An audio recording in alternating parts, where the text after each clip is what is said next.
Hi everyone, it's Justin here, Voices for Voices. Thank you very much for joining us on this episode of the show.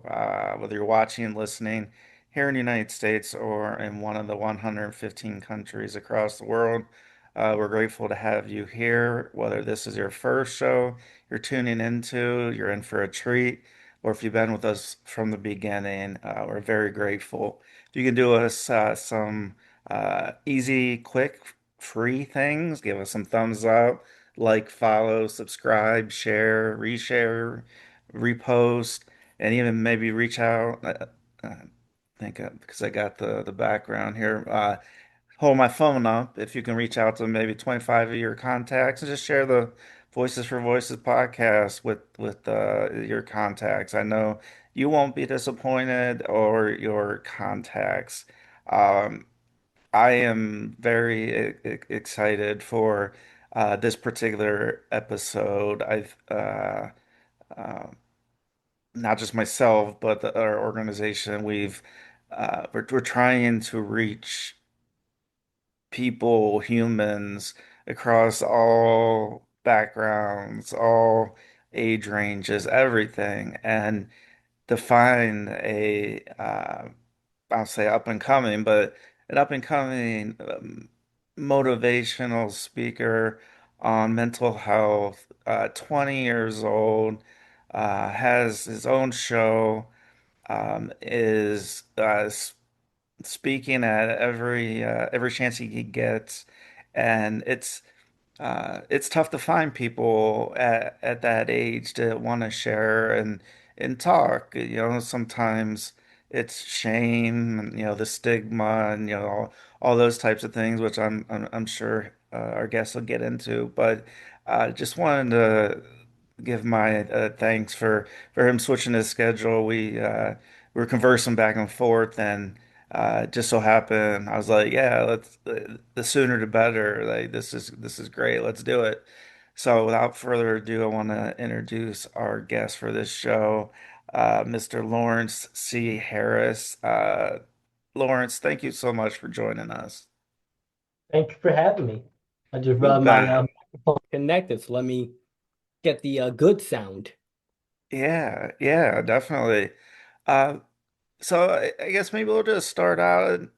What made you wanna do work in the mental health space? It's a lot of people doing a lot of great things, uh, but everybody has a different story. So I'm just curious, for our listeners and our viewers, wherever they may be finding us, to find out like how mental health like even found its place in your life.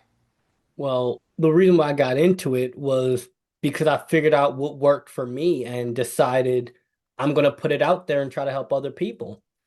Growing up, I experienced a lot of severe bullying, childhood abuse, living with autism, and all of these things just stacked on top of one another led me to some really dark mental health spaces where I was pushing people away. I was 16-hour screen times, Oh. not sleeping, barely eating, acne. It was like room was filthy, didn't want to let people help me. I was just taking my anger out on people who had nothing to do with it. Now, at the age of 15, I was able to start seeing progress in my own life, thanks to therapy and journaling and honestly getting to a point where I was like, I can't keep living like this. I have to figure something out to get better. So, as I began seeing, like, wait, I was able to clean my bed today. I went outside. Like, things that sound so small but are really so big when I was able to get myself from A to B, even though I knew I wasn't at Z yet, I was like, let me turn around and share, like, hey guys, here's how to be more confident. And I started making TikToks and YouTube videos, and one thing led to another. And I was like, wait, I need to go get this out there to the world even farther. So, you start volunteering at churches, you start Mm. volunteering, and you just one thing led to another. Yeah, and I'm glad you're being so transparent, and I appreciate that because it's a lot of personal things, right? I mean, we're talking about how we're feeling. Same way when I was in kind of my depths of despair in 2017.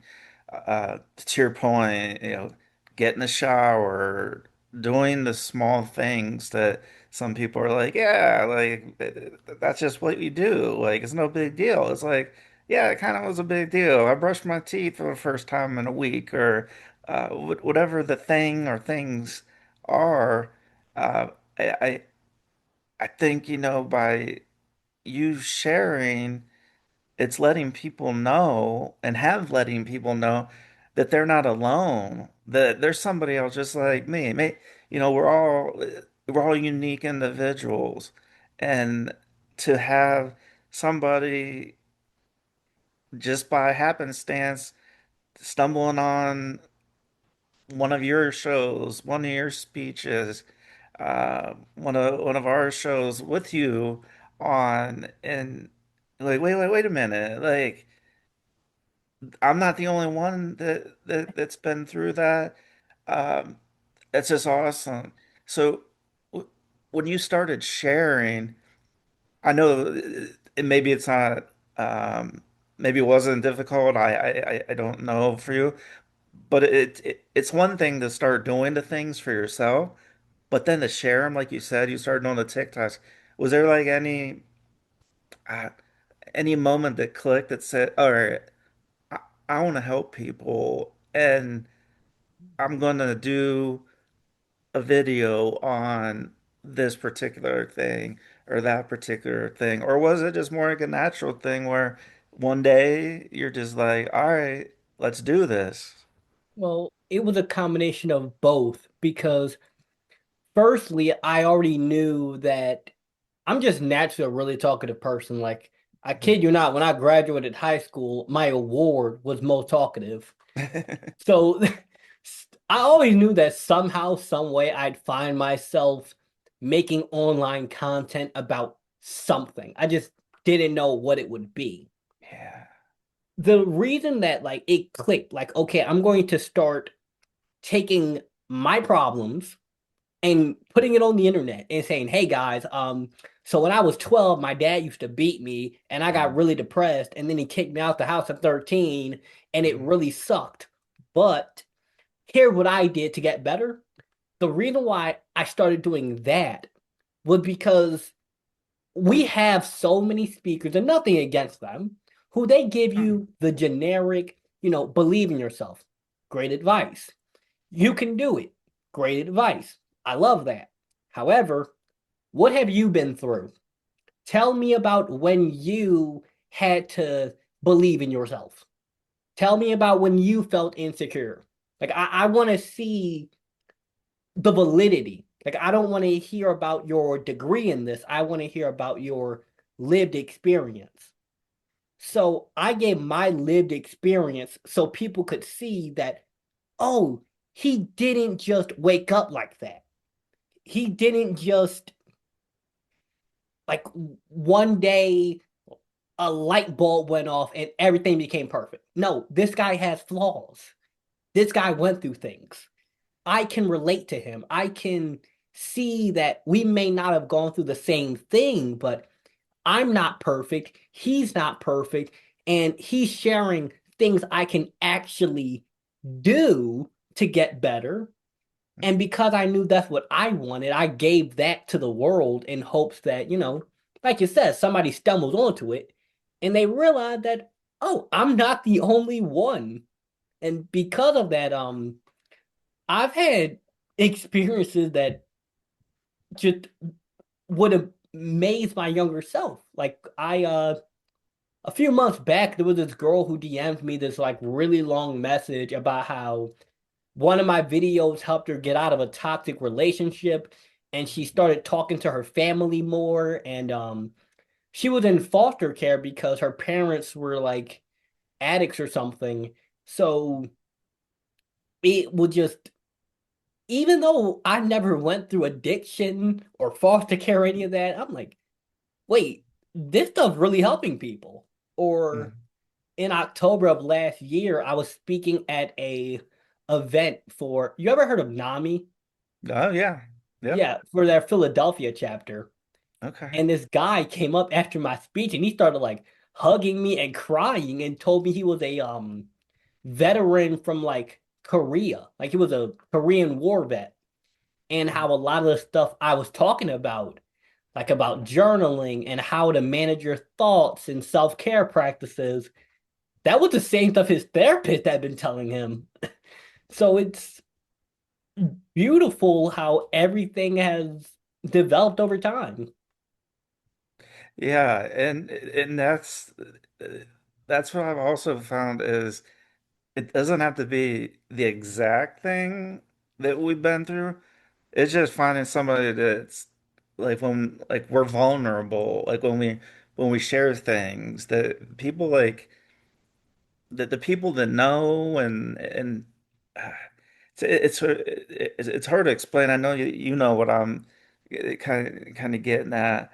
Um, when you or I see somebody just being transparent, just like we are, we're just having a conversation, and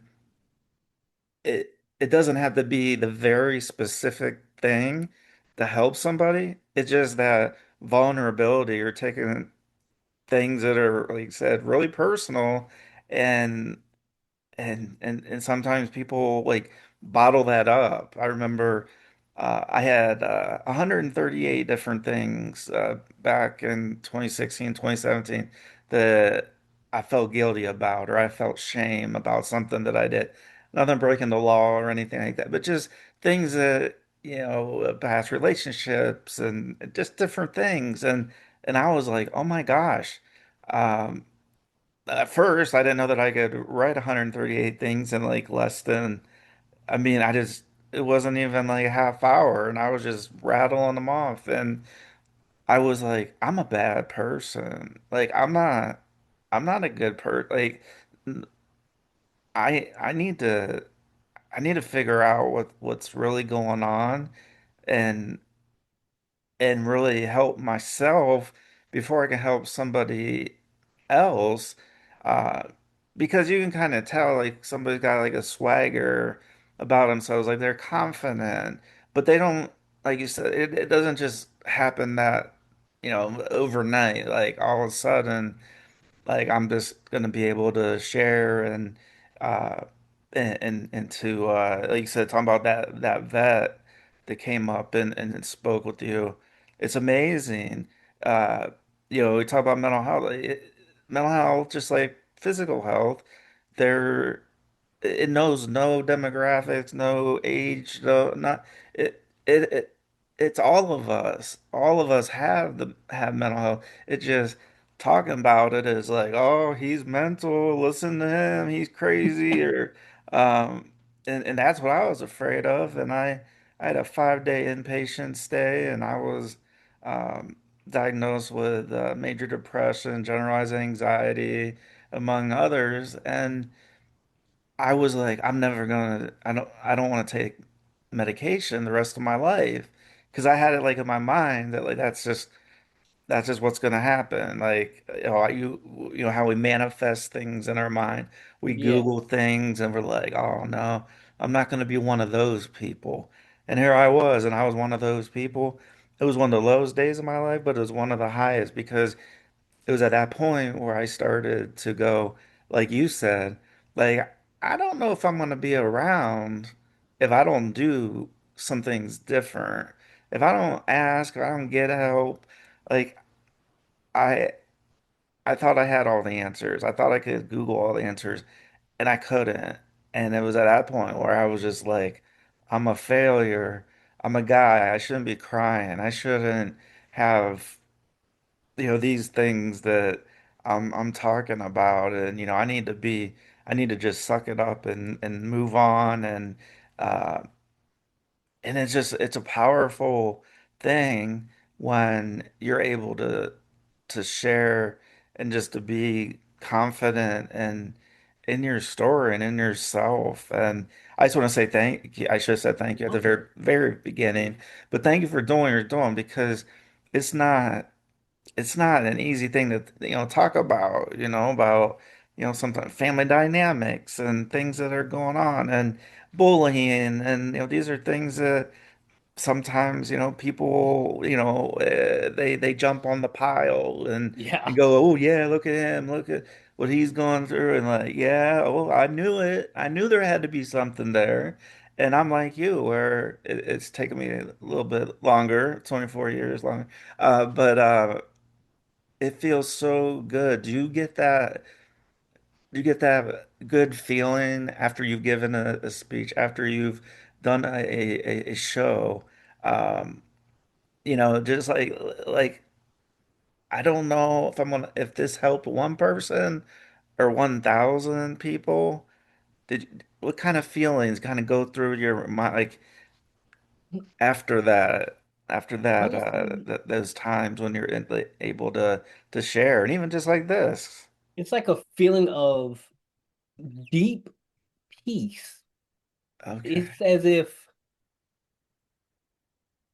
I might have only impacted one single person, but that one single person, it genuinely could have prevented them from committing suicide. You bet. And you would never know. Like you never know what have a good day will do for the lady at Starbucks. You never know what thank you will do for somebody who holds the door for you. You really never know. So when you put your story out there and you put out, hey, here's what happened to me, here's how I got through it, and here what you can do to navigate, you don't know what that will the impact that will have for not just that one person, but that person's whole family. Like the girl who messaged me, how my video helped her, it didn't just help her. It Mhm. helped her brothers and sisters, dads, aunts, uncles. Like it's a whole chain reaction that happens. And the beautiful thing about the internet is people can share your stuff, and now it goes from like it creates its ripple effect. Mhm. And what you said earlier about that 138 things of shame, it's really easy for us to get in our own head and Mhm. think that I'm such a bad person and I'm so crazy and I'm so this and I'm so that and all these things that we just bottle up and it pours out. But you kind of have to let it pour out and look at it and face it in order for it to stop holding you back. Like I wrote an entire book on the graphic details of my childhood traumas. Oh. It's about what I went through with my dad. It's about getting kicked out. It's about how I wasn't such a good partner in my past relationships. It's about how I was distracting myself with 18 hours of video games a day. It's about how I could barely wash up. Like I go into graphic, raw detail. And then the second half of the book is okay, so now that we got through all of that, here's what I did. Because if I didn't tell you what I went through and where I was, then you think that I just got this off Chat GBT. So That's right. if you don't mind, I can actually like send you a link where listeners can get that book for free. Oh, absolutely. I was just gonna ask, and my dog, our dog, she loves joining in. She always knows when there's a show going on. Understand? She's like, "Let me in." Like But yeah, definitely. Even if you want to share the name of it, like now, it's called um, Made for More Hope, Resilience, and the Strength Within. It's like, so I was clinically diagnosed with complex post-traumatic stress disorder when I was 12.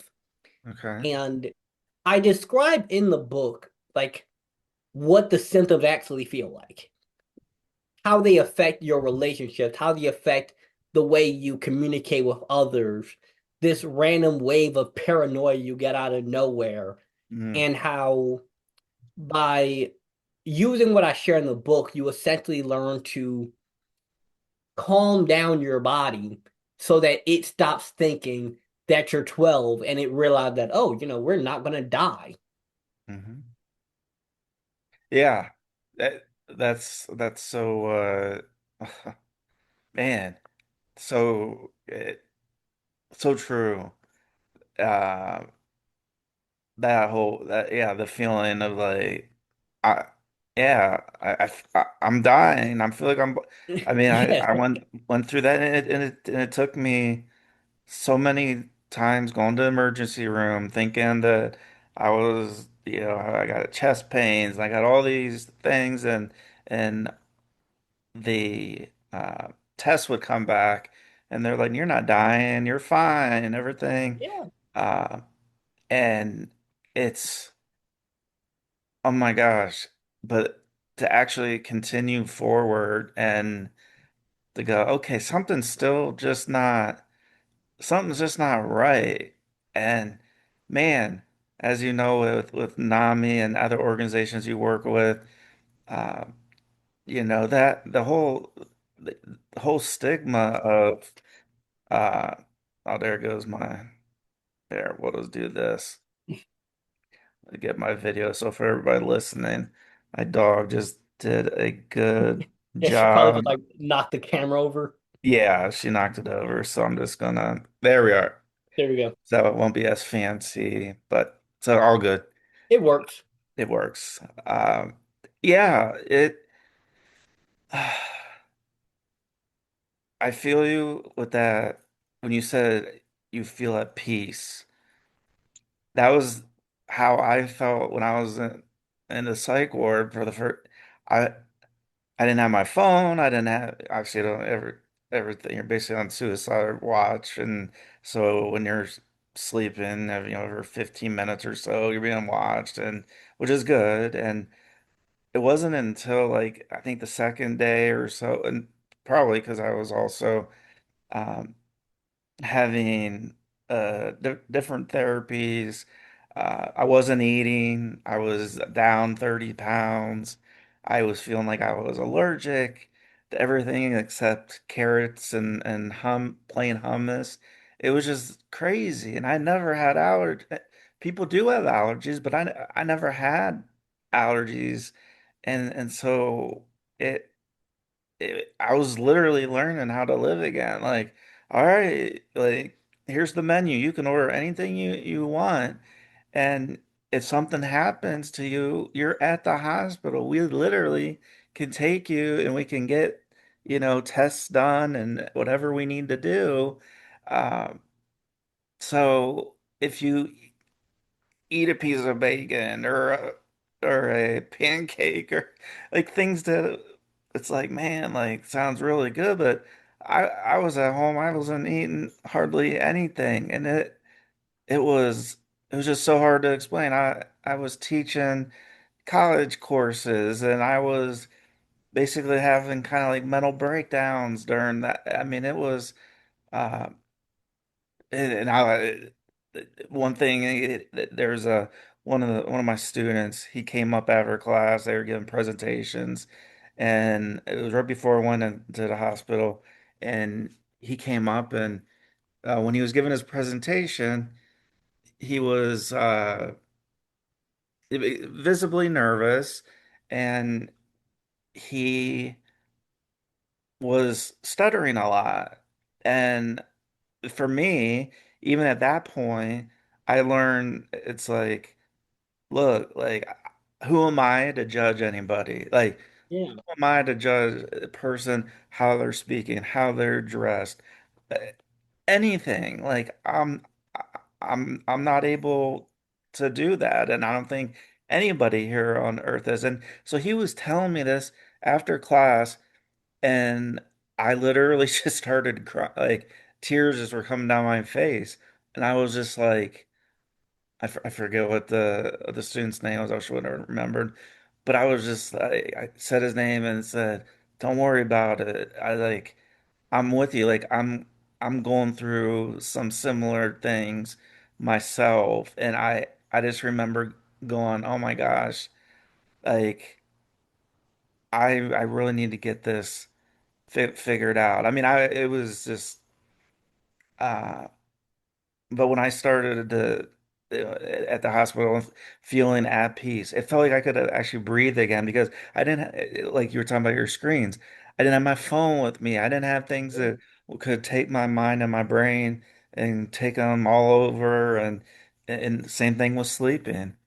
This I was like not sleeping at all, and it's just remarkable how you and I, two people from different states, different cities, have a lot of similar things and uh, in common. Man, so when you share, I'm sure you have a lot of different messages. What are you talked about?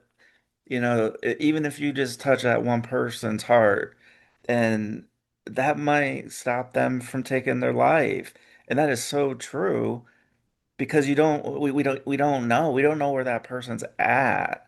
That person, like you said, they could be ready with a weapon. They could whatever. They could have a plan. They could not have a plan. They might not think they like, oh no, I'm not suicidal. I'm not having suicidal ideation. Um, but as I've found, as you mentioned at the beginning, Yeah. pushing people away and doing things, that doesn't seem like somebody that has a plan. But that's exactly like what my therapist and what my psychiatrist were te like those were things like it wasn't like, oh, Justin had a plan and it was all written out and then it was printed out and it had pictures. It was none of that. I mean, that's part of it, but the things leading up into that, uh, how does that part make you feel knowing that you're touching people's lives, not just here in the United States, not just in Philadelphia, Pennsylvania, but all across the world. People that like don't even speak our language, and it's just crazy to think about. How's that make you feel? In It make addition, it made me feel really like both proud of myself and aware that it's not all about me. mm, Like something you mentioned earlier is that when you get off the screen, then you spend a lot of time just sitting with your own thoughts and your own feelings. You become aware of like the dual nature of how we all are as people. So like I was journaling about this earlier actually. There's a side of me that is like could be called a bit arrogant, where it's like I like attention. Like it's something mm, I'm willing to admit. But then there's the other side of me that loves serving humanity. And it makes me aware of the fact that like I can do something that both makes me feel good and something that makes other people feel good. And it's so much deeper than money. It's so much mm, deeper than just liking the fact that, people tell me, hey, you're doing a good job. But it's knowing that I get to impact people in a way that very few else things can. And the people who tell me, like, wow, I love this stuff, it helped me with this, that's the minority. Most people will never tell you. They'll yeah. just leave a like on the video and not say anything else. But it's beautiful too because 2 days ago, someone who'd been like watching my videos for I've been seeing her in like the comments for a few months.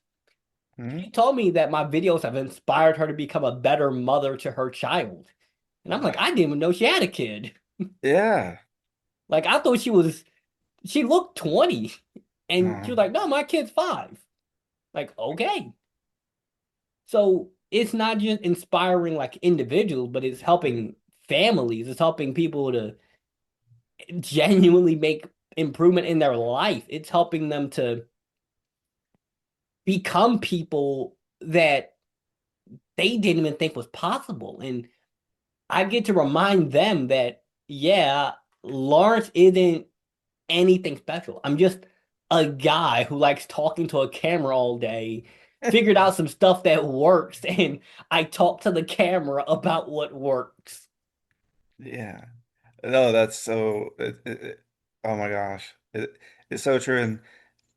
And for some people, including myself, years ago, I don't remember who it was that I was listening to or watching, but they were like, you can feel good about what you're doing, and everybody has that thing or things that they're good at, and you can, if you want, go down the road to make money or to not. Uh, but it can be your thing and my thing. It doesn't have to be, I'll say, like the man's thing, like a Yeah. business or a company. You know what I mean? Like it's like, hey, come work for me and work on my mission. It's like I did that for a lot for many years, and that's one of the things that like I've found through my therapy and medication and my psychiatrist. It's like this is like what you're called to do, because that was the thing when I came out of the hospital. I'm like, well, what am I here uh, left to live here for? Like really, like what's and I got in my life, and I've been transitory at times, and not been the best person that is always going to church and that. Um, but there's always that higher power where I'm like, why are you leaving Justin on Earth? Like all these different things happen, and like why are you leaving him here to do what? And to your point, to Yeah. look at a camera and share and talk about life. Uh, and I guess, put my head down, and then next thing I know, not that numbers really matter, but I never thought I'd ever get 500 episodes. I never thought uh, people, to your point, people will reach out and that you'd least expect, and then they would tell you, you're like, oh, wait a minute, you really? Like, you have a family, and then, like, oh, you're um, this type of person or that type of person. Heck, I'll go and our neighbor. We moved in a few years ago, and he's a biker guy. He's got the Harley bikes and the big truck and everything. And we would pass each other coming and going, and like, hey, how you doing? And like I'm not I'm like that introvert, which I thought I was an extrovert because I like talking to a camera. But then my psychiatrist was like, no, Justin, like, what do you like to do like when you're not doing that? And I was like, oh yeah, like I like to kind of be in my cocoon, Yeah. and I was like, yeah. So the guy, he's 11, and I'm just like, I'm not very talkative outside of the camera, so I'm just kind of doing my thing. He's doing his thing. And I had our dog out outside doing her business and in the front yard, and he came over. I forget, it was just like 3 or 4 weeks ago, and he's just like, and I had no idea, like I saw that my back was faced to him, and he came up. He's just like, hey man, I I've been a bad neighbor, and I was like, what are you talking about? And he goes, like when you guys moved in, like I was just going through like a lot of the personal things and a lot of close people that passed, um, and we should be able to wave or at least just say, hey, how's it going? And he goes, I like to, I have a smoker, so I like to do barbecue, and well, I'm doing ribs. Would you like some? Anyway, so we're just like conversing, and he told me, he said it was his uh, his pastor that challenged him to come and just come right up and just start a conversation.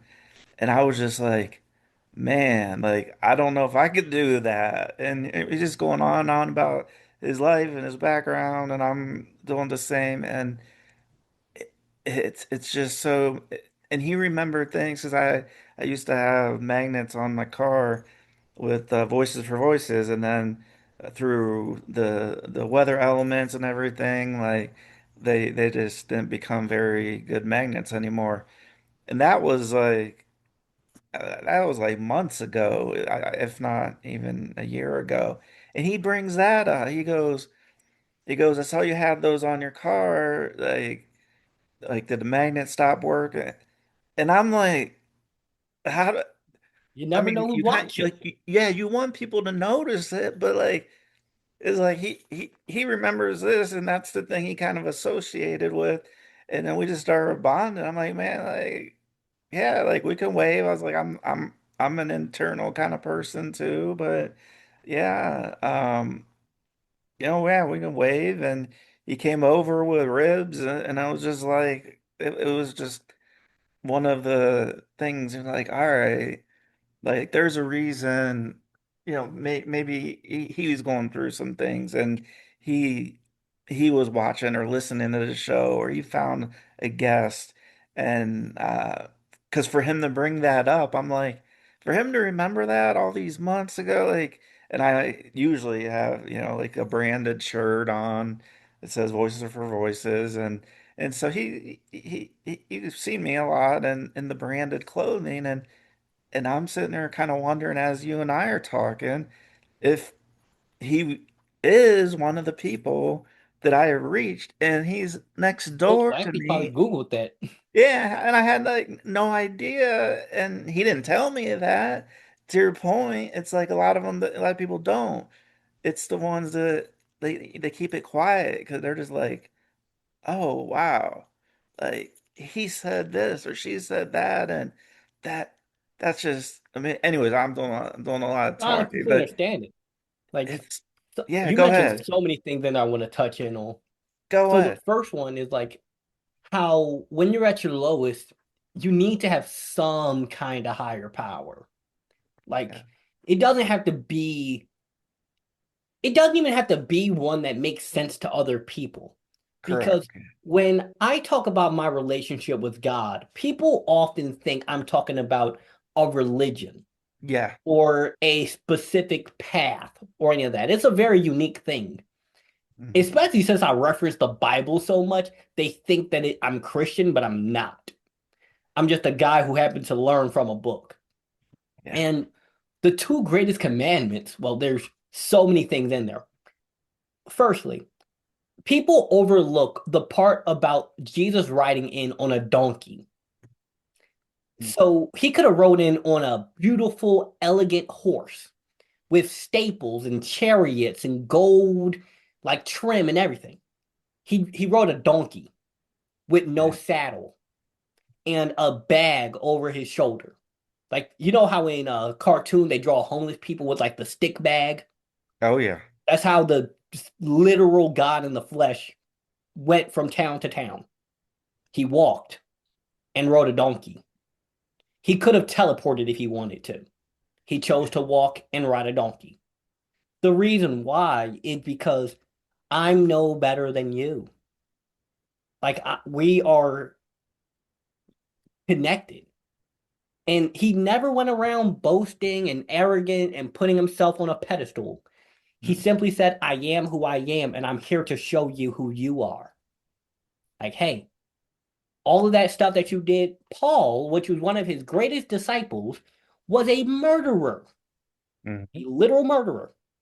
And when he was at a well and he's talking to this lady, and everyone comes along and says, hey, Jesus, don't you know that she's a prostitute? And don't you know this? And don't you know that? And this? And look at what she did. And look how bad she is and how terrible she is. And mind you, this lady's sad and she's crying because, this is true. Like, this is what she was doing. And he said, well, okay, so whoever here has never sinned, you've never done anything wrong. You've never lied, you've never cheated, you've never stole, you've never been jealous, you've never got angry, you've never hurt anyone, you've done nothing.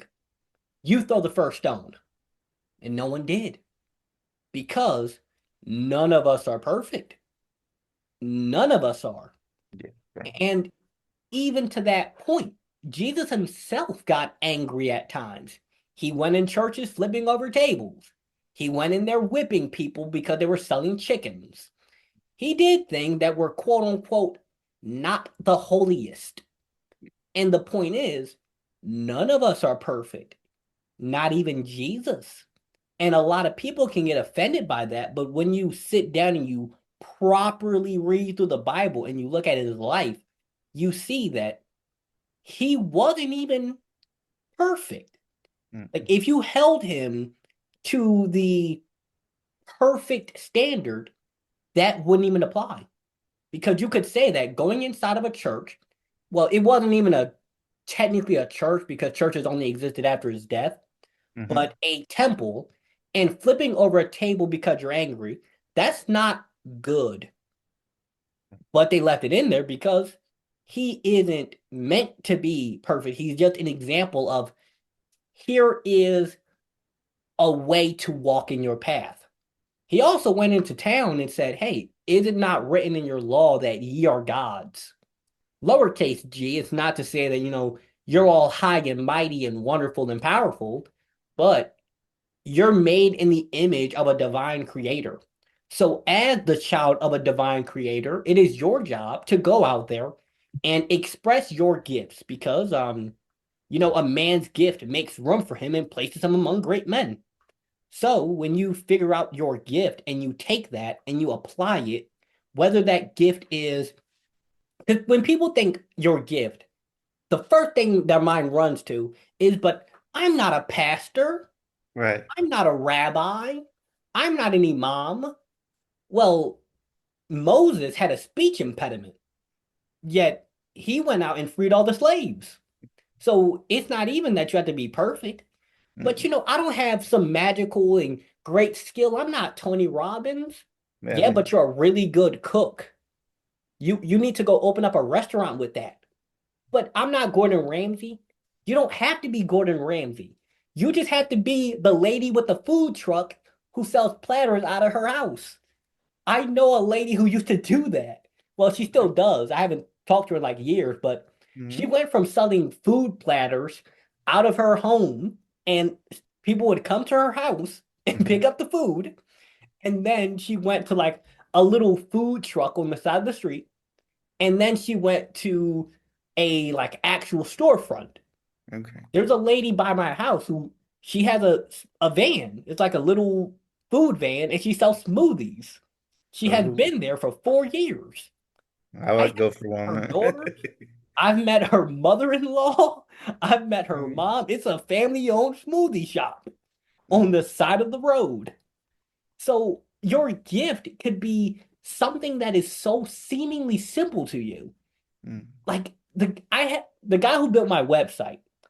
He mm. lives over in India, and this guy like computers and software systems and SEO optimization, all that type of stuff, that is basic information to him.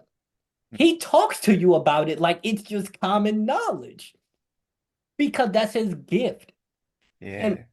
we were on a call earlier and I was talking to him because he was helping me with like setting up some stuff.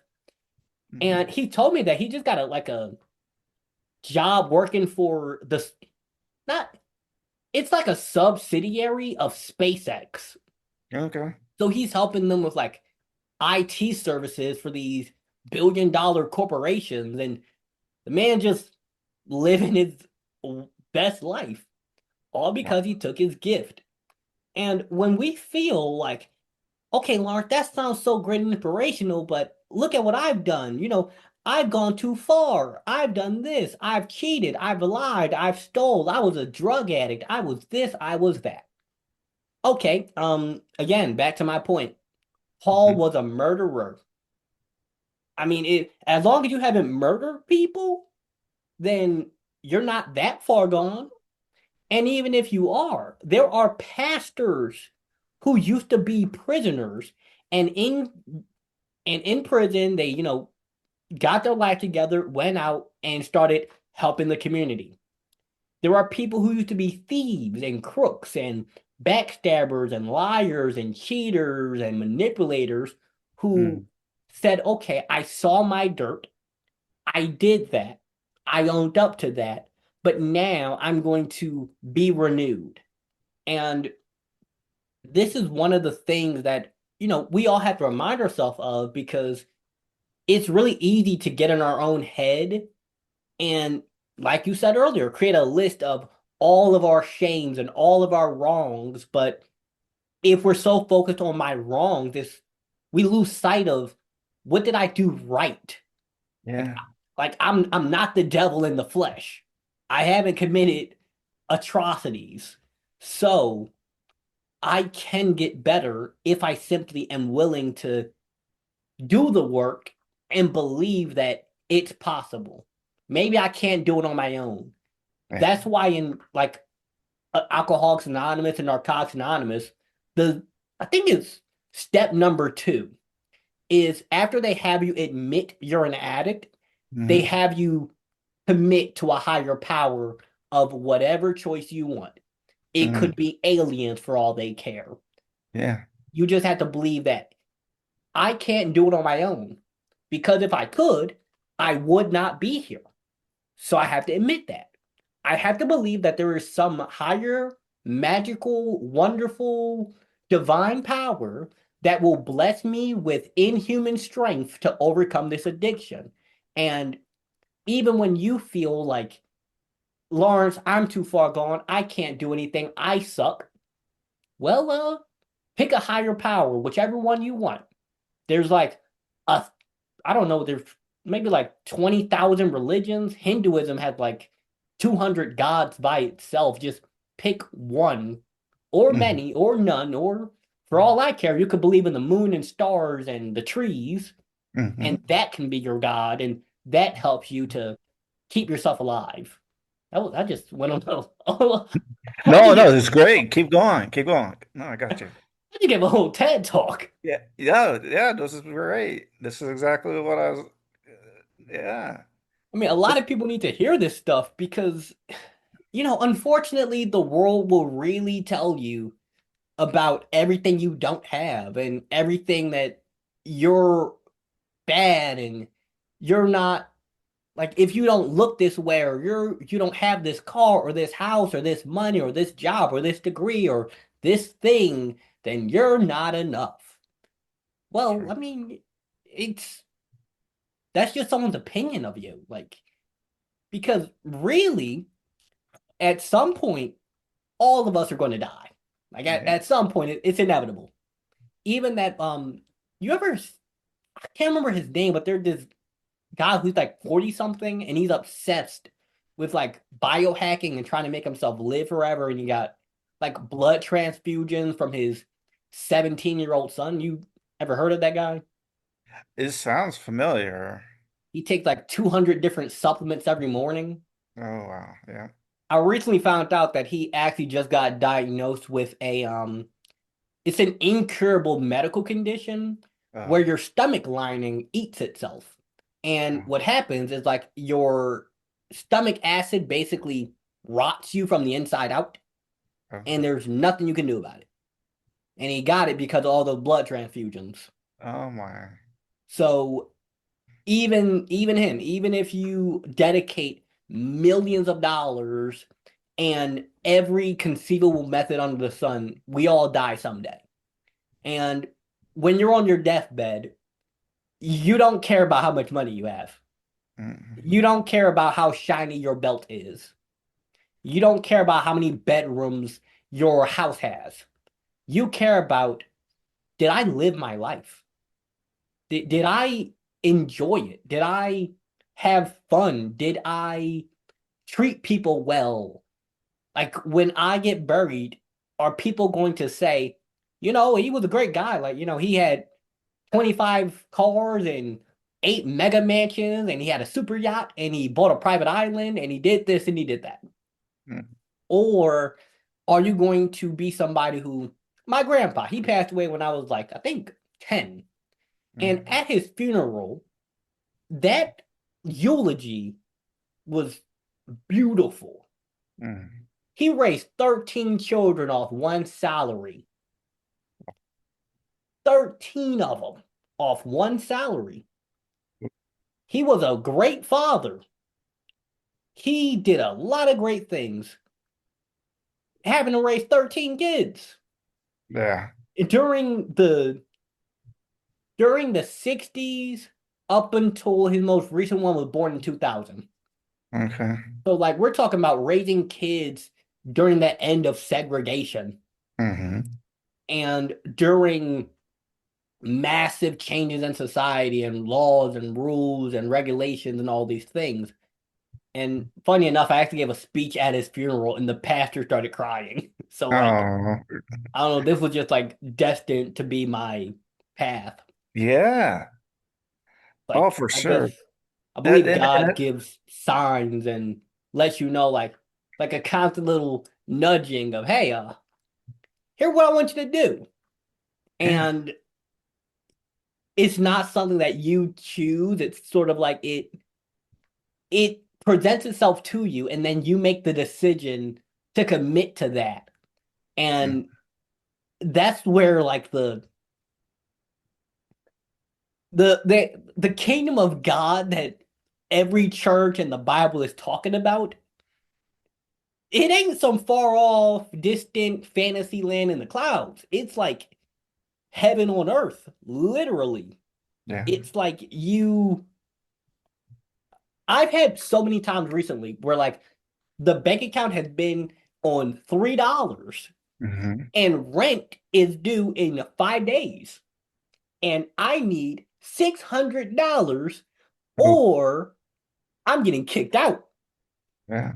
So, well, they weren't going to evict me from my office building, but they were going to like they were going to put some Yeah. penalties. Yeah, it was going to be pleasant. Somehow, some way, the money just shows up. It's like God is like, okay, you're going to commit to what I say. Let me bless you. Let me send you a $500 check in the mail. I've had it happen, Mm, and the people I meet, the connection that happen, and not just with these podcasts, but yeah. going to schools and organizations and just letting my gift flow has opened the doors. It's like the Bible describes it as the land of overflowing milk and honey. It's not about the money that you get from it. It's not No. even just about the claps and the applause and the cheering. It's about the knowing that like I'm actually helping these people. Yeah.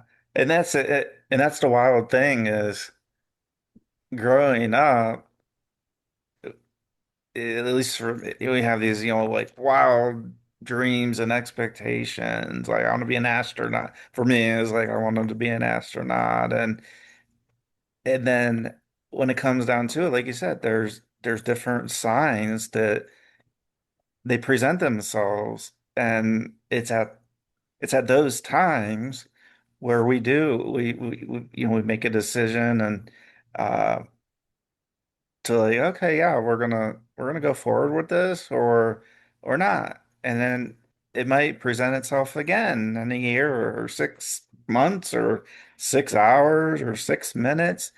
And that's what I found too, where it's kind of like, well, what do you want me to do? Like what do you want me to do since I'm, still here on Earth? Uh and then it's just crazy because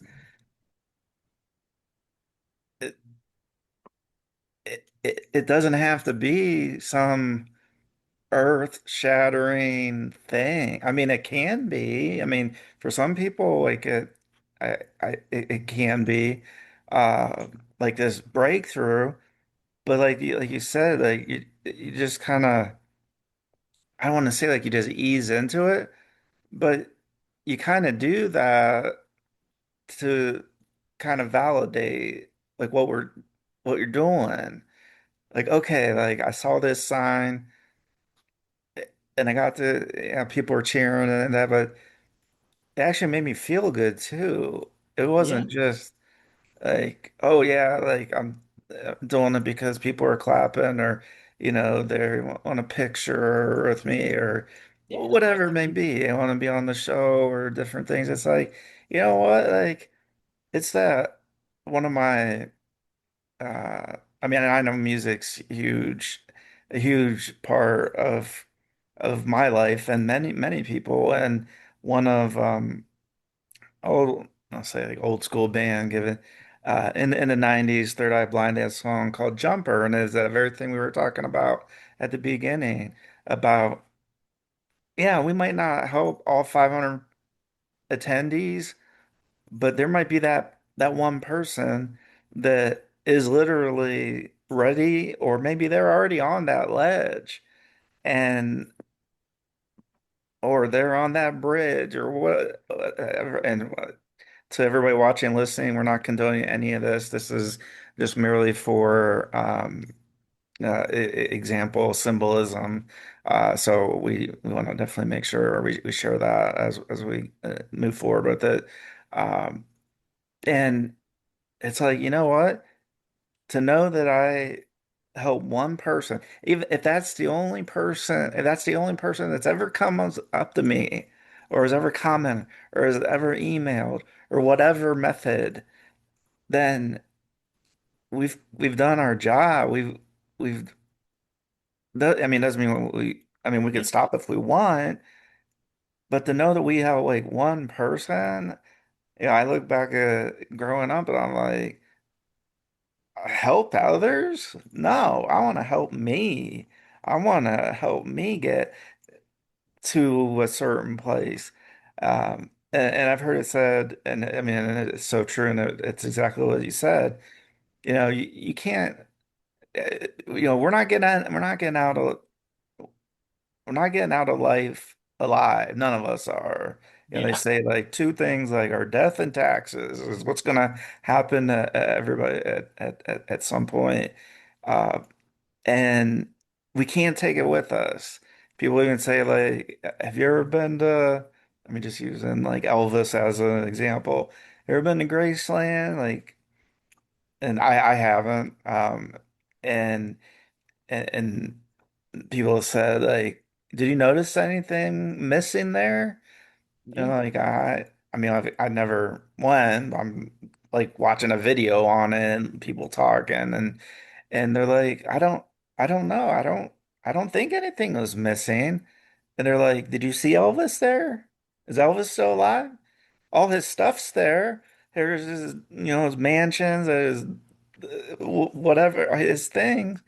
But there's not a U-Haul, leaving like what like with the coffin and that and that's the thing that you were just mentioning where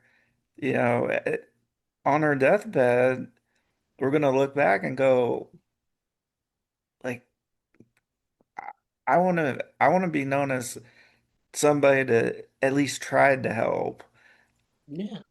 And people. you, and then Sometimes too, we you have do, to, sometimes we don't. and then too, you have to learn to like, most importantly, connect with yourself because when you were Mm, saying like not doing it for the applause and cheers and people wanting to be on the show, that's what happens after the fact. Like after you've already oh, started, after you built momentum, after you probably made like 30, 40, 50 episodes with 3 views and no comments, yeah, then people want to be on the show.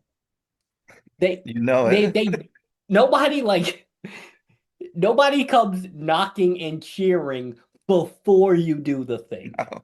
So like the reason why you start is because there was some motivation to do it. Whether the motivation at first might have just purely been, I want money. That's an Mm, okay motivation, like understandable. mhm. But over time, like when the money doesn't show up immediately and you still keep showing up, now there's a deeper why to it. Like, I'm doing this because I want to leave a mark of humanity. I'm doing this because I don't want people to feel how I did. I'm Yeah. doing this because I want people to know that they're loved or I want to give back to the children in poverty, or I want to help my neighborhood, or whatever the person's reason is. Hmm. So in that process, you have to get to know yourself and learn to fall in love with the person in the mirror. Like I'm Mm. not perfect, but I'm not that terrible. Like I'm a pretty good guy. Yeah. Like so you have to learn to first love yourself and then like your neighbor mentioned, like learn to be a good neighbor Yeah. because like the reason why the two greatest commandments were love God with all your heart and put nothing above it and love your brother like you love yourself is so that you don't make money your God. You don't make things your God. You don't make other people your God. You don't make anyone or anything else your God. You have like some higher power. You love that with all your heart. And then you love your brother and sister like you love yourself. But to love your brother and love your sister like you love yourself requires you to love yourself. Yeah, man. So it's like, so really it's three in one. You love God, you love other people, and you love you. So by connecting with like yourself, and that means connecting with all the good and all the bad, Yeah. the shame and the good, the stuff I don't want to talk about and the stuff I do, and learning to love yourself despite all of that. Now you can give that to the world. You can give them what you wish you had. And we can look at people who, on the surface, it looks like they got it all. Like, wow, they got the money, they got the car, they got the husband, they got the wife, they're beautiful, they're handsome, like they got it all. And then you find out that they die of like a drug overdose. That's what Mhm. happened with Marilyn Monroe. Oh yeah. You would think world famous actress, most rated the most beautiful woman in the world at many points. Multi-million, well, she herself wasn't a multi-millionaire because at the time, women couldn't really have their own bank accounts. But That's true. essentially, she did have access to the money. It just wasn't in her name. But you guys get the point. Yeah. Legalities of women's rights back then aside, she had access to the money. And you'd think she's married, she has all this stuff. To the world, that's what it looks like. Behind closed doors, her husband was cheating. Somehow he was cheating on the most beautiful woman in the world. I don't know who he was cheating with, but Mm. he was doing it. And she felt like very isolated because the only reason, like she understood this as a child. The only reason people were so nice to her was because she was so attractive. She Hmm. grew up as an orphan. Marilyn Monroe wasn't even her name. That was like a alter ego she created. Okay. And at 13, she realized that, if I sway my hips a certain way, I could get these boys to give me their lunch. Yeah. And that's how she became like her career. So when we look at examples like her of people who seemingly have it all, but then you do a little research into them and you see what goes on behind closed doors, you realize that, everything that glitters isn't gold. We Oh can no. look at people such as the rapper Mac Miller, another drug Mm. overdose. Prince. Now, I don't Prince. remember if his was like, surgery and then one thing led to another and he ended up on fentanyl, but that's how he ended up dying. He died of a fentanyl overdose. Yeah. Then you could look at people like there was a billionaire, I forgot his name. He was in like Pennsylvania somewhere. And this Hmm. guy just, leapt off a building. Billions of dollars, all this money, all these things, all the shiny clothes and the cars, but the dude was super depressed. Uh, Then you have like what then you have people who I don't want to use the word like normal people, but you get what I hmm. mean. People who like your everyday Joe. You're walking on the street, the guy at the gas station. Just imagine him. You got a guy at the gas station. Hmm. He's got a family. He's posting pictures on Facebook. They're going to church every Sunday. His son is in baseball practice. His daughter is in ballet. The wife and three kids, and they got the dog, and they got an SUV, and oh my God, they just have it all. But behind closed doors, they have crippling credit card debt. His son is getting in trouble with the cops. His daughter is dating all these guys who are terrible for her.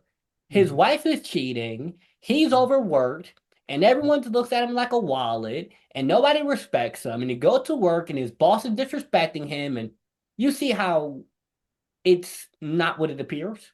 Yes. And that's the life of millions, possibly, I would argue, billions of people fit that description in some way or another. People only show you what they want you to see. So a big reason why I openly share, like, hey guys, I deal with this and I deal with that, and here are my problems, is so that people know I'm not perfect, you're not perfect, and because of that, we're able to genuinely have a conversation, and you know that this is real. Like, you go on Facebook and all you see is everyone has a perfect life. Yeah. Nobody got problems. Mhm. Nobody's kids act up in school. Mhm. Nobody's wife is cheating. Everybody got a perfect life. But when you get into the real world and you start having authentic, open conversations and you're willing to share what you went through, you'd be surprised at how many other people are like, dang, I thought I was the only one who had problems. Like, I thought I was the only one in the world who felt sad Yeah. because your mind starts playing tricks on you. It'll make you believe that you're the exception to 8 billion people in the world. Like you're the one and only person who feels shame. Nobody else has ever felt that emotion before. You're the one and only person who has done something they regret in a relationship. Nobody's done that before. You're the only one. And you get so wrapped up in your head where you're like, yeah, I'm the only one out of 8 billion. And I'm the only one who's ever felt this. And I'm the only one in the history of humanity. Like, that's one of the ways I actually was able to improve my own mental health by Mhm. putting it into perspective that, like, nobody understands. Well, how many people are in the world? 8.8 billion. So, what's the odds that every single last person in the entire world does not understand? Well, Right. Lawrence, when you put it like that, it actually puts it into perspective that it's mathematically impossible for somebody to not understand. Yeah. Like, the odds of someone not understanding your problem, no matter how specific it is, Yeah.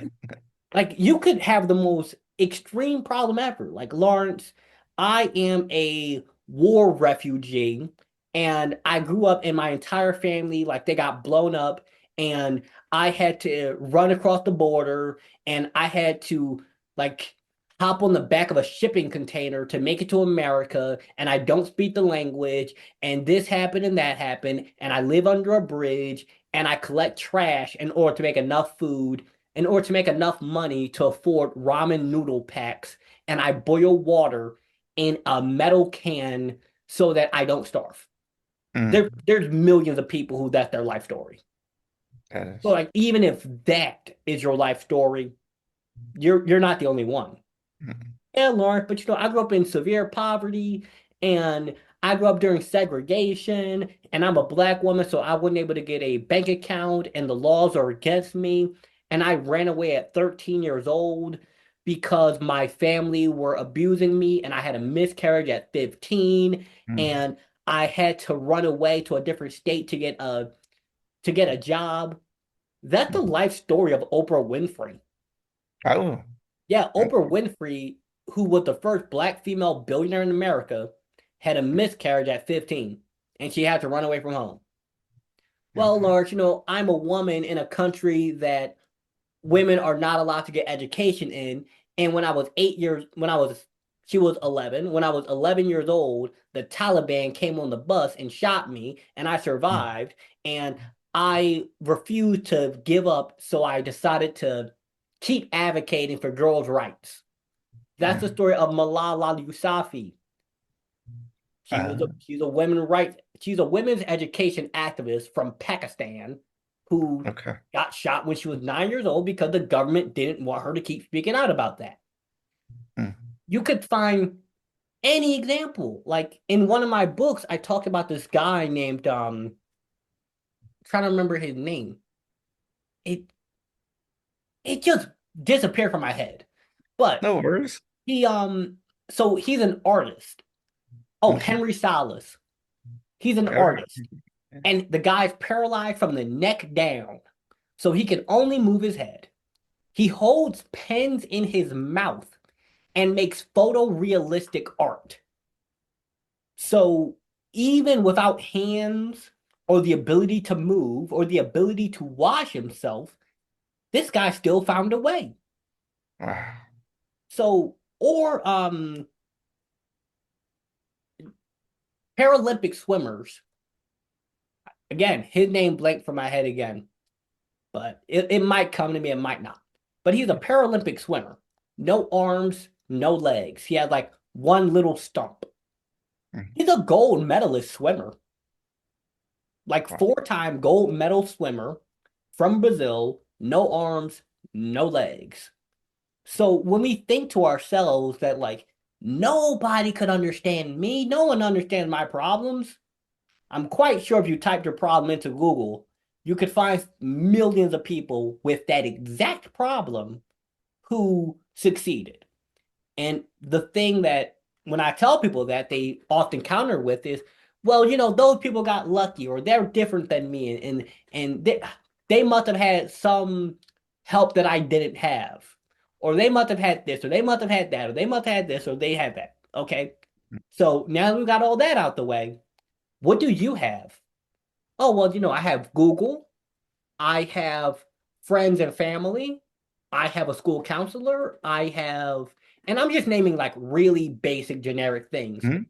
I have running water and food. It might not be the best, but I'm not starving. I Mm. have this, I have that, I have this, I have that, I have this, I have that. Okay, now find someone who didn't have all of that and had your problem and had it worse and had more pressure and was still able to do it.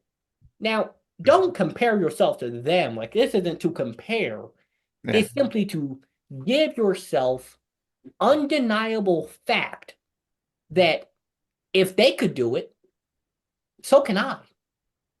Maybe it won't be easy. Maybe Mm. I might not become a gold medalist swimmer.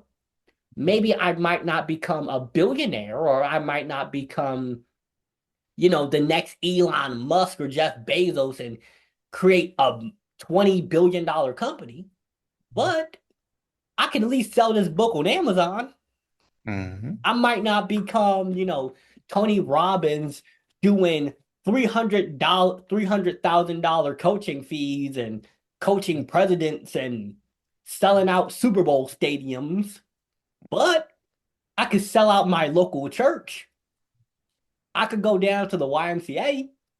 I could go down and do like an online event or something. Like I could hop behind Zoom and you realize that no matter where you are, you just take what you got. And even if you only got like two sticks, just rub them together, get a Mm-hmm. spark going, and you can make a fire. Oh, that's so true. It is. You just got to get started. It's like that, the gym membership, the New Year's resolution. Like, all right, I'm gonna go gym and I'm gonna get in shape and and that it it's uh getting started is half the battle. Then like once you're actually doing it, then it's like exactly. I don't care if there's one person here watching, listening, or a million or a billion.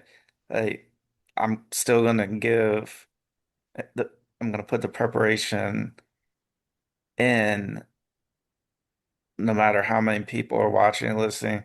Even if I'm the one person and I'm the one to speak, Like, all right, Justin, I learned something from you today. And and once you do that, and you find out, if all you got to do is try. I mean, we just never know like what we're capable of. Uh, I'm glad you went through those examples, especially the painter. It's so true.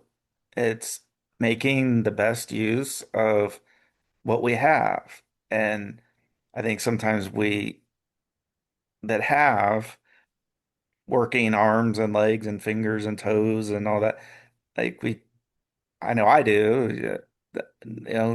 Take things for granted like that, or unless we're in that spot, it's like, oh man, look at all those other people. Like, why can't I be one of them? Why am I the one that I'm a quadriplegic? Like, why me? Like, what am I gonna do in life? Uh, Yeah. And you yeah. forget how you're way more blessed than you think you are. Like statistically, okay, I want to see if like you're able to guess this. How much money per year would you have to make to be in the top 5% of worldwide income?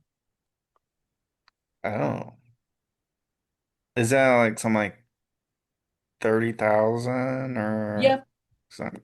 30,000 puts you like higher than the top 10% actually. Yeah, that's how, yeah.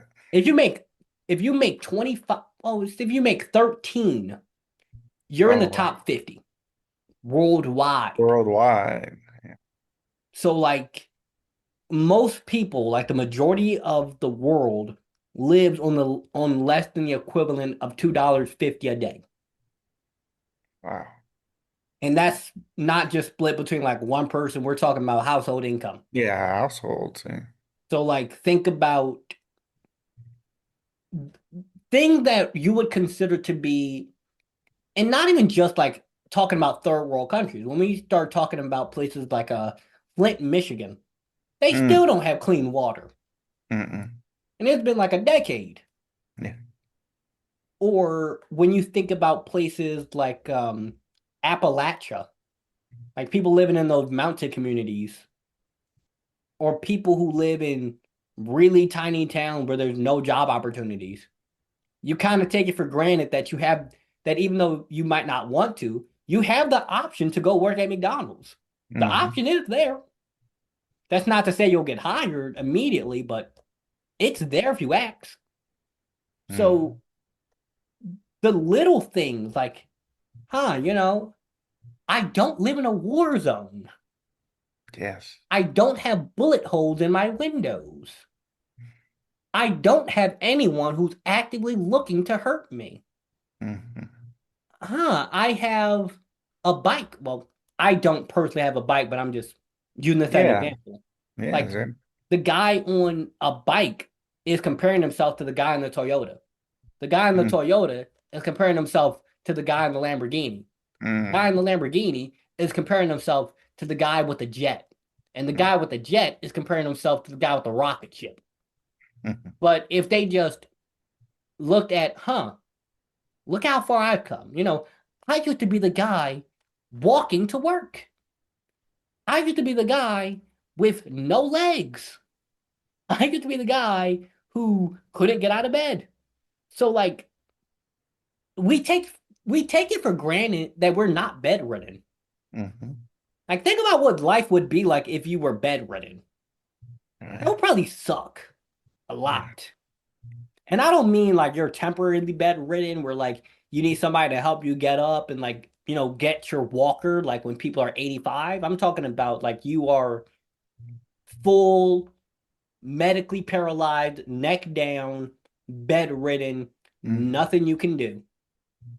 Like that that you take for granted the fact that you can stand. Yeah.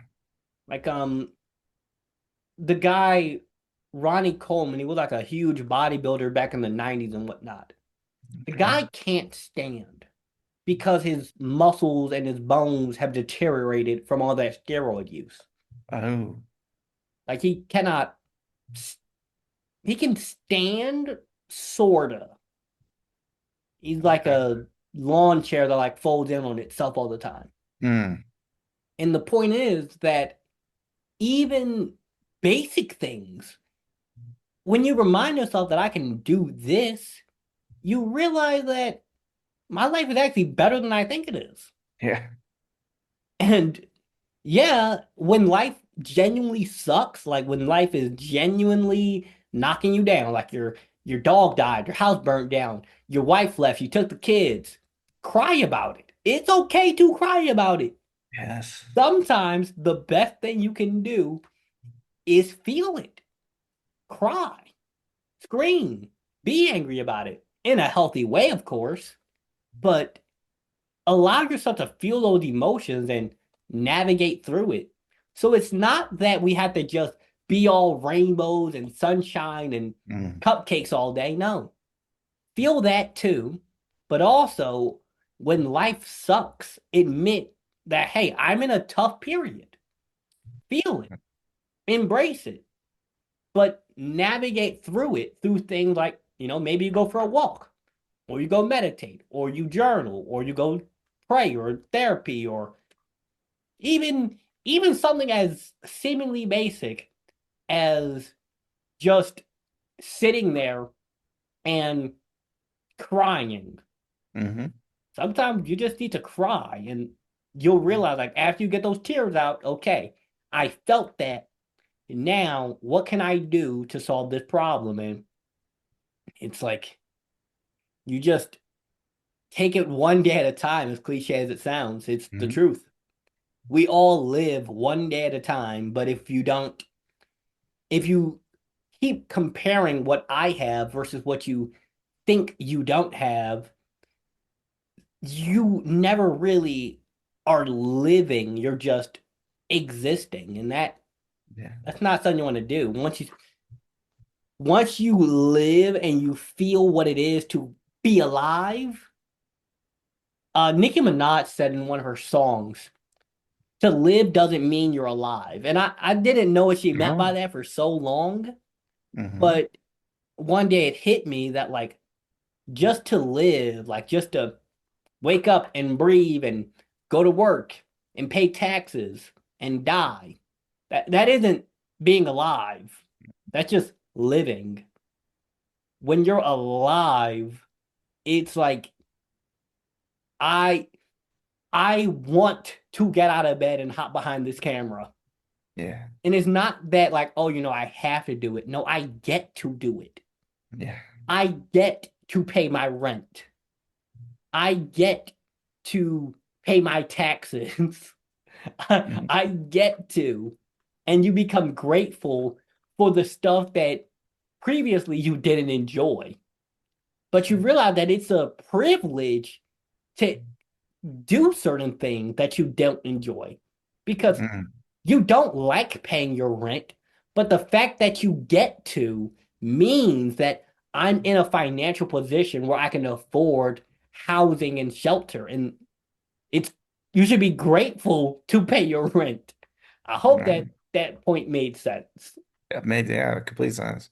Yeah, I mean, yeah, because that means we're doing something, or there's we're doing something because we have rent. And if we're not doing something, then we're we might not have rent. Might be in a different position.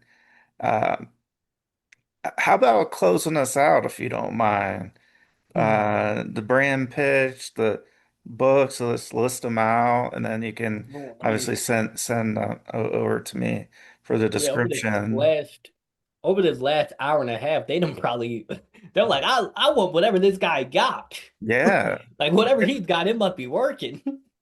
yeah. That's why So I'm like, no, this is keep going. This is yeah, like fantastic.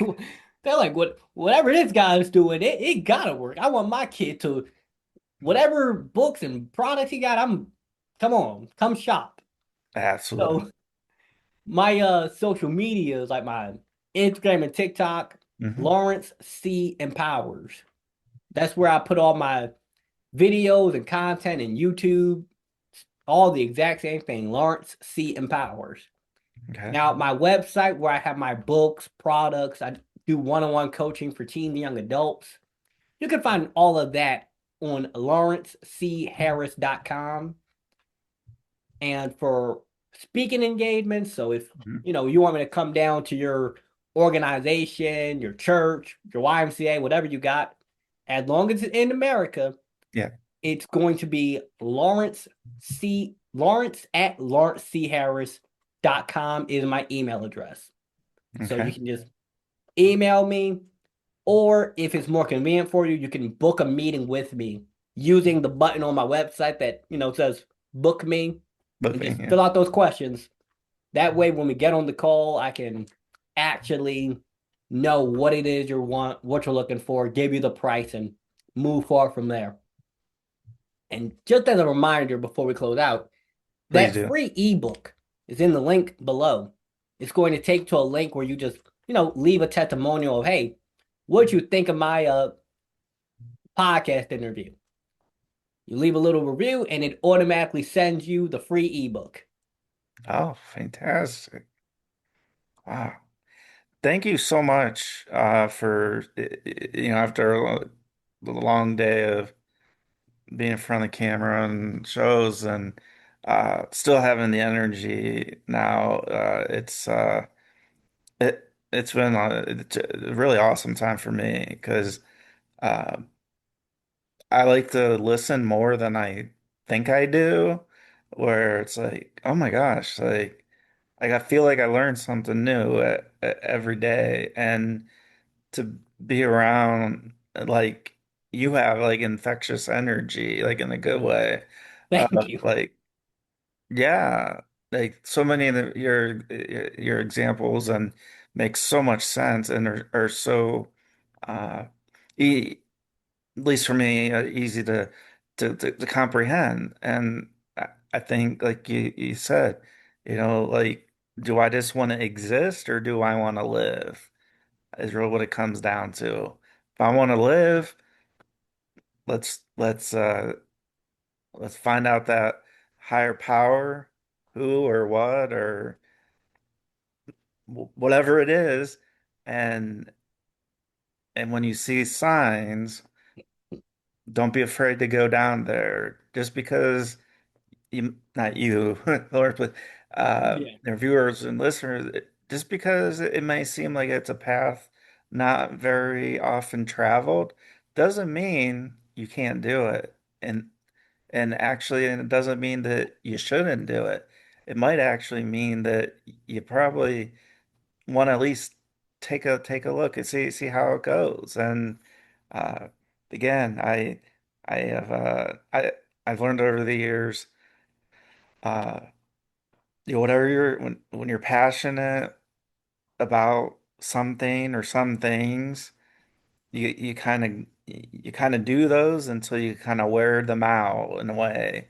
And if there still ends up being people watching shows, listening to shows, donating, whatever, buying books, speaking engagements, if things like that are still happening, that means you're doing a good job. And that's what I've learned. And it's not going to happen every single day. And that's why I think some people, and including myself, where sometimes we think that, well, it's got to happen every single day. Like, well, I got to be, filming, 8 hours a day. It's not that. I think that part is a little bit hard because it's like, all right, there might be like some days of the week where there's not a ton going on. Well, then you can create, you can think, you can get to that spot where it's like, is there anything additionally I want to do, or I can polish up, or like you mentioned, you were talking to uh, your engineer uh, about some updates. Reach out and talk to the people and say, is there anything that I'm missing that I can do a little bit better? And trust me, Lawrence and I, we don't have all the answers, but what we do have are our experiences, and you have an experience too, whether you're watching, listening, whether you're here in the United States or across the world. And just so grateful to have Lawrence C. Harris with us on this show. I was I was so excited. I wanted to get a book today. Um, and so I'm so glad we're able to do that. And thank you so much for your time. I really value, I know how days can kind of never end, but then it's in a good way. And I really appreciate your time, your energy, you helping people. It's people like you that the world needs more of. Just That is a beautiful compliment. Thank you. oh, absolutely. You're welcome. I'm just going off the cuff how like we just talked about how we're feeling and emotions. And yeah, it's when we feel things, it's it it it it takes things and makes them a little bit calmer, because if we're going through a tough time, but we feel it, and maybe we do cry, or we whatever we do, it takes that stress level down just a teeny bit. And if you take a teeny bit of that stress down, that means you got a teeny bit more of space in our brain to do some of the things additionally that we want to do over the course of life. So I know I'm blessed to have the opportunity to have you on the show, that you reached out to me. I thank you for the reminder, because I was like, I I know I know there's a guest that reached out to me, and you know how email gets. It's like, oh my gosh. Yeah, And then like if it's you wouldn't have sent that, I'd have been like miss out on like one of the best shows, and just uh, the best humans to like just have a conversation, like no canned questions, just going through life and talking about being human. So thank you so much, Lawrence, for being on the show today. thank you for having me. You're welcome. And thanks to Lucy, our dog, that likes to join in from time to time, don't you? Yeah, you can always tell when Daddy's on the show and not just practicing or doing something that's not recording.